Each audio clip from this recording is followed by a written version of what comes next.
This happened in my town. I'm from Urbana, and I just felt awful about it, and I thought it was the right thing to do, and so I helped the family. Back in 2017, I had worked for the university in an official capacity as I was a traveling TA of sorts. But yeah, so that had placed me in Champaign at the time as well during 2017.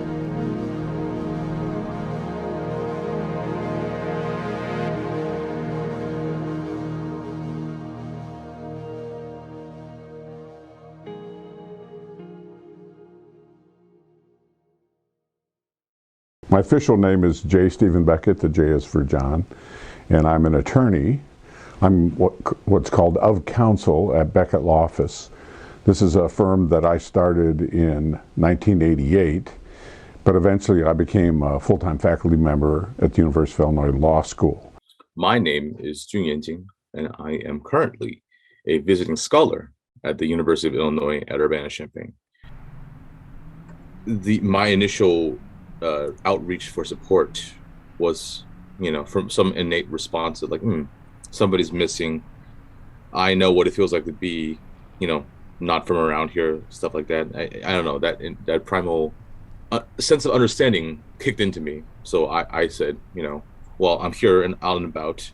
Work is only so much time. I might as well spend some time, with the outreach.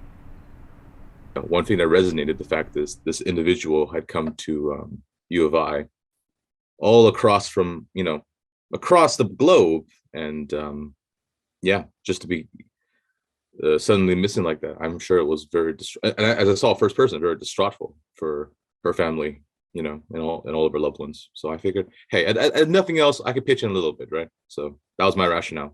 In June of 2017, a visiting scholar named Yingying went missing from the Illinois campus. As soon as the news broke, there was an immediate search all across Illinois to find Yingying. Police in downstate Urbana-Champaign are asking for help to find a visiting scholar from China who disappeared from the University of Illinois campus last Friday. 26-year-old Yingying Zhang disappeared June 9th. Campus police say surveillance video shows her entering a black Saturn Astra vehicle in Urbana that afternoon. University of Illinois police immediately started looking at the footage of her getting picked up, and they noticed one thing: a cracked hubcap in a black Saturn Astra. In June of 2017, there was only 15 registered black Saturn Astras in Champaign County. That gave police a lead, so they went and interviewed the closest one, conveniently being Brent Christensen.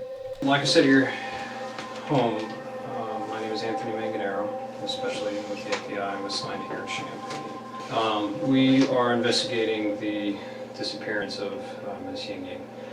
They were just checking out all of the Saturn Astras in the area. I know it's a pretty rare car, so probably a short list. Yeah. He asked where my wife and I were during, I think it was 2 to 3 on Friday. And I mean, I graduated a couple weeks ago, so I'm looking for jobs right now. So, okay. I mean, I was either playing video games on my computer or taking an afternoon nap. After further interrogation, Christensen admitted that he was not driving around on Saturday like he thought. He actually was driving around on Friday. We can work with you there. But I know that you picked her up. I know you did. I saw you in your shirt, arms fully extended. Maybe I'm getting my days mixed up then. Okay. I thought I drove around on Saturday. I did pick a girl up. I don't remember where. Okay. After this, the full force of the FBI was on Christensen, and then came June 29th. The university and community members as well, alike, had arranged a march, all in Zhang Yingying's cause, which started off right outside of Cranage. And I remember being there.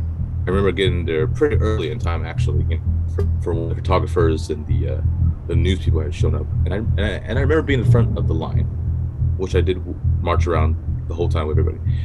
And somebody was involved there somebody who I had brushed shoulders with, that it turns out a couple of days later was, you know, the alleged killer. And that was quite a shocker to hear at the time once the news was broken. But that was, I can verify that was what transpired that day. And we have now confirmed with the University of Illinois that is in fact Brent Christensen, your suspect in this kidnapping, in the top right-hand corner of that photo. Tonight, a suspect now charged with kidnapping a University of Illinois scholar apparently attended a campus vigil for her. During Christensen's time at the vigil, there were many things that he admitted, so there was enough for federal police to arrest him, and they arrested him the next day. I want to say in late June, early July, after Brent Christensen had been arrested and indicated that the family needed help, there was a court hearing coming up in federal court, I think the first court hearing in early July of 2017, and a lawyer named Shidong Wang from Chicago, who is a Chinese national but is a lawyer licensed to practice in Illinois, he contacted me. So I was contacted by two different people. And my answer was the same to each of them, that pro bono, which means for free, I would be happy to help the family.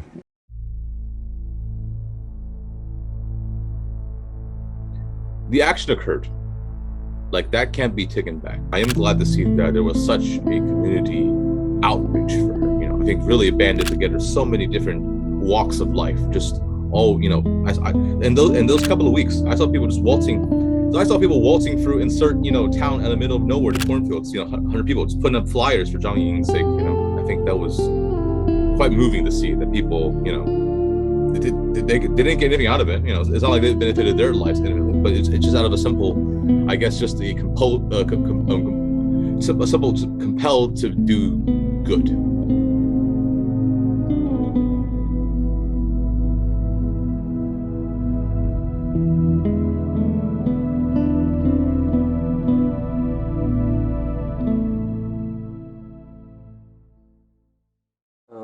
Do you think overall, throughout the trial and everything, do you think justice was served? From the family's perspective, they would say that he got away with a murder because now he's in prison for the rest of his life, but he's alive, and they lost their daughter or sister or girlfriend.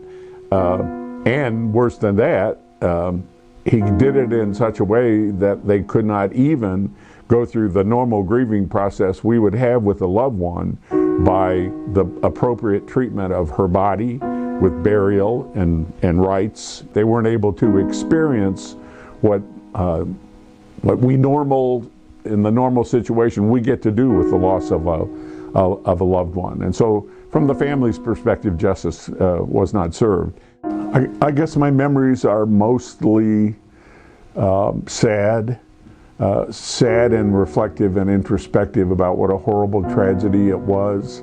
And it happened right here within our community, within our university. And I guess the question is whether or not we have learned lessons from it.